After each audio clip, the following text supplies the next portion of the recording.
আজকে পটল আলুর তরকারি করব।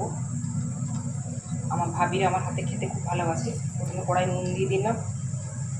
এবার পটলগুলোকে কেটে ধুয়ে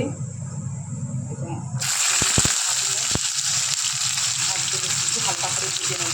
হালকা করে না ভাজলে পটলগুলো ভালো লাগবে না।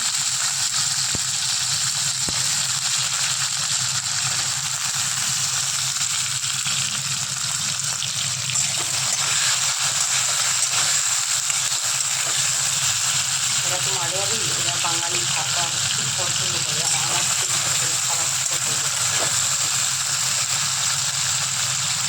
আমার বাড়ির লোক এত পছন্দ করে, তাও ভাজি আর খুব পছন্দ করে। পটলটা ভাজাবো আর যাবো। এখন পটলটা একটু হালকা করে ভেজে নিয়েছি, এখন হালকাই ভাজা থাকবে, তাহলে কী হয় ভালো লাগবে খেতে। আর বেশি ভাজা হয়ে গেলে ওটা ভালো লাগে না।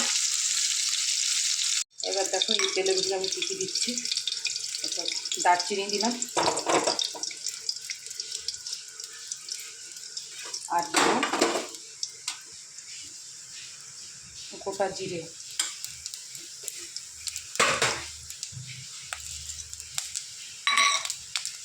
এবার দিয়ে দিলাম নুন, এই নুনের মধ্যে টমেটো 3টা দেবো। 3টা না দিলে টমেটো কাটাতে বলবে না। পরিমাণ মতো দিলাম। 3 মিনিটে না চালানো না ঠিক আছে।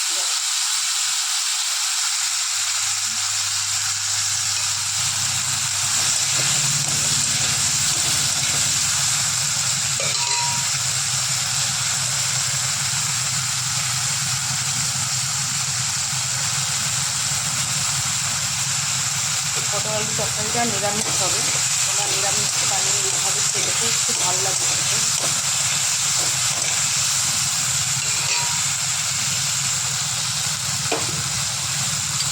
পটলটা একটু ভাজা ভাজা হয়ে গেছে।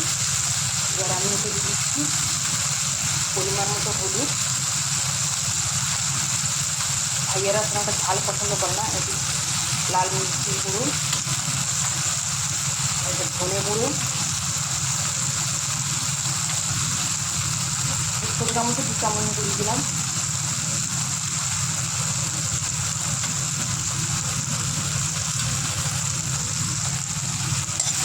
এবার আমি নেড়ে নিচ্ছি।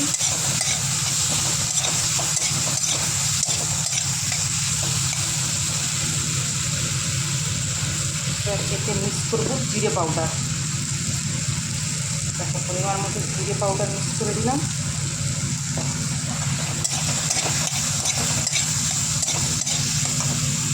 দেখো আমার মশলাটা একদম কষা হয়ে গেছে। আমি এর উপরে এবার একটু ঘি দেবো। ঘি দিয়ে দিলাম 1 চামচ মতো, আমি একটু ঘি দিয়ে দিলাম, বড়ো চামচের 1 চামচ মতো ঘি দিয়ে দিলাম। তেলটা একটু কম দিলাম।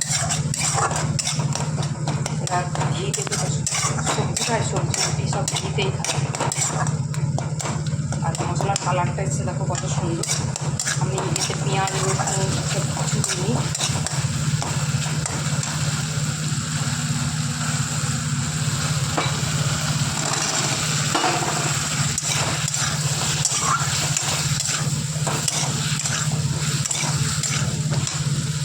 আলুগুলো ভেজে নিই, আমি আলুগুলো এমনি মিডিয়াম কেটে নিয়েছিলাম। আলু এতেই সিদ্ধ হয়ে যাবে, সিদ্ধ হয়ে যাবে, তারপরে পটলগুলো দিয়ে দেবো।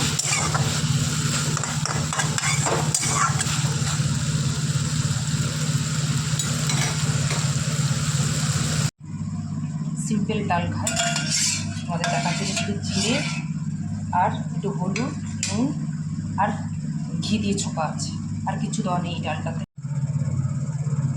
আলুটা সিদ্ধ হওয়ার জন্য ঢাকা দিয়েছিলাম, আলুটা সিদ্ধ হয়ে গেছে।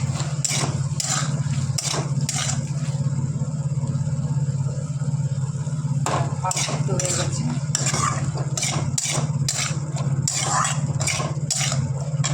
এবার তখন পটলটা দিয়ে দিচ্ছি।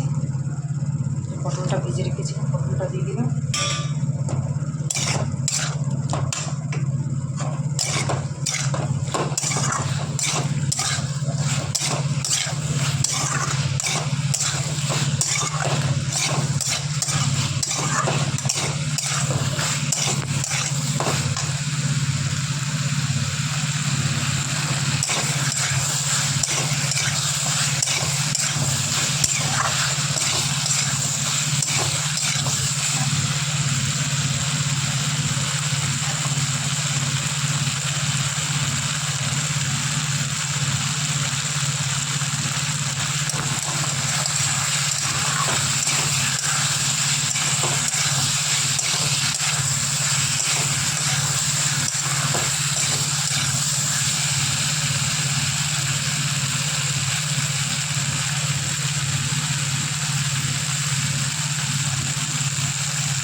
ঘর মুছতে মুছতে ঝাড়ু দিতে দিতে ডাস্টবিন করতে করতে এদিকে দেখো এখানটা ভাত করে নিয়েছি। এরা হচ্ছে গোবিন্দভোগের চালের ভাত খায়।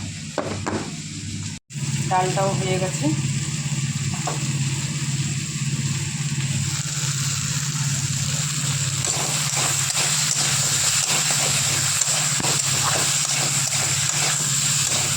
কষা হয়ে গেছে। আমি এবার তরকারিতে জল দিয়ে দেবো, পরিমাণ মতো জল দিলাম, যেহেতু ডালের সাথে খাবে তো এতটা ঝোলও থাকবে না, কষা কষা হয়ে যাবে। প্রেসার কুকারের সিটি মারবো, প্রেসার কুকারের সিটি না মারলে আমি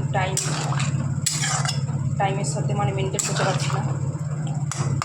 আমার ঘরে দিতে হবে, ঘরেও রান্নাবান্না আছে, কাজের বাড়িতে এরা ছিল না সপ্তাহ বেশি, সেই জন্য আমাকে ফোন করে বললো রান্না করার জন্য, বললো রান্না করে দিলাম। আর একটা বাড়ি বিকালবেলা বেরোবে, তার জন্য আবার তাদের বাড়িতে কাজে যেতে হবে।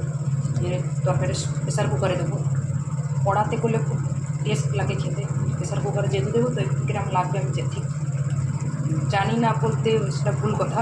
প্রেসার কুকারে জানো তো তরকারি বললে কীরকম লাগে। এই দুটো সিটি মারবো, এর বেশি মারতে লাগবে না। দেখো আমার পটল আলুর তরকারিটা কত সুন্দর হয়েছে।